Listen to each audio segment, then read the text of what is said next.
Hi friends, welcome to PJ blogs Telugu. నేను మీ PJ. ఈరోజు మనం విజయవాడకి అతి సమీపంలో ఉన్న మంగళగిరి పట్టణంలోని పానకాల స్వామి గుడి, అలాగే కొండ దిగువన ఉన్న లక్ష్మీనరసింహ స్వామి గుడికి అయితే వెళ్తున్నామండి. ఈ గుడి ప్రత్యేకత ఏమిటంటే సుమారు 153 అడుగులు ఎత్తు ఉంటుందండి. దీని గోపురం అంటే ఈ గోపురాన్ని 11 అంతస్తులతో అద్భుతంగా నిర్మించారు. దీన్ని వాసిరెడ్డి వెంకటాద్రి నాయుడు గారు నిర్మించారండి. ఈ గోపురం ఎత్తు ఎంత ఉంటుందంటే ఇది చాలా దూరం నుంచి కూడా కనిపిస్తుంది.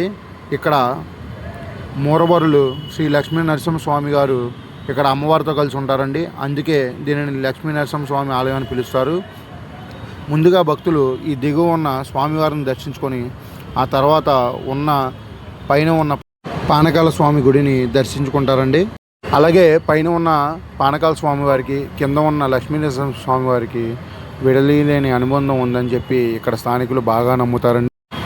ఈ ఆలయం ప్రపంచ ప్రసిద్ధి చెందడానికి కారణం ఒకటి, ఈ కింద ఉన్న స్వామివారి గుడికి గోపురం అయితే పైన ఉన్న పానకాల స్వామివారికి పానకం నైవేద్యంగా ఇస్తారండి.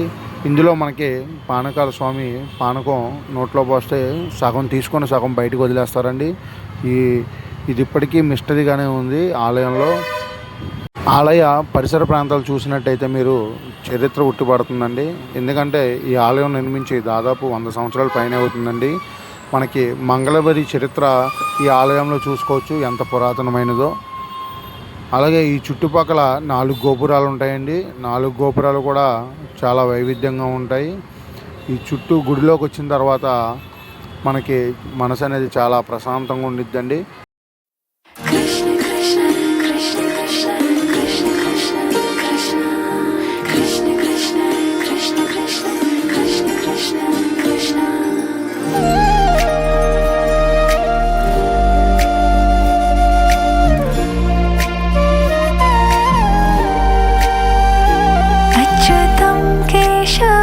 कृष्ण दामोदरं रामनारायणं जानकी वल्लभम्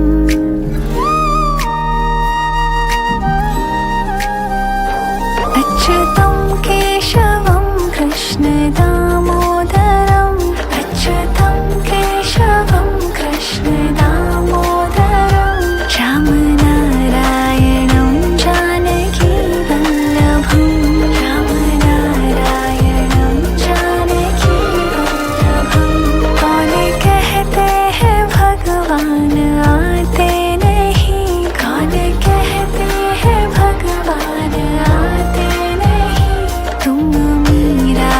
जैसे बुलाते नहीं, तुम मीरा के जैसे बुलाते नहीं.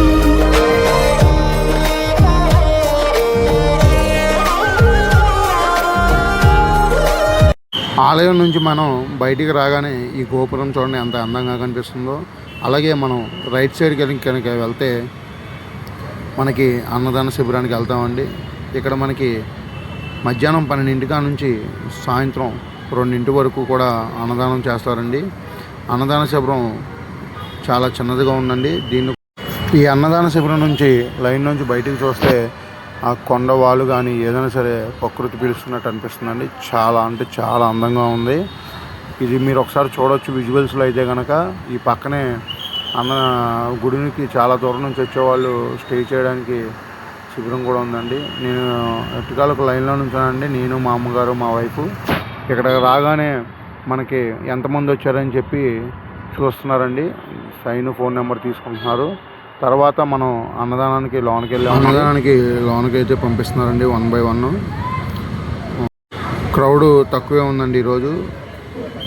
అన్నదాన శిబిరం అయితే చాలా చిన్నగా ఉందండి. దాదాపు ఒక 50-60 మంది కూర్చొని తినే విధంగా ఉందండి. చాలా నీట్గా ఉందండి ప్లేస్ కూడా. అయితే ఇక్కడ మాకు అరిటాకేసి ముందుగానే వడ్డించి పెట్టారండి. ఆకు చూసుకుంటే మీకు తెలియచ్చు. దీంట్లో నేను మా అమ్మగారు మా వైఫ్ కూర్చున్నామండి. ఆకులో పప్పు, పచ్చడి, ఒక కర్రీ వేసారండి. చాలా హైజీనిక్గా మెయింటైన్ చేస్తున్నారు అన్నదానం అయితే సూపర్ ఉందండి. ఉంటానండి. Thank you.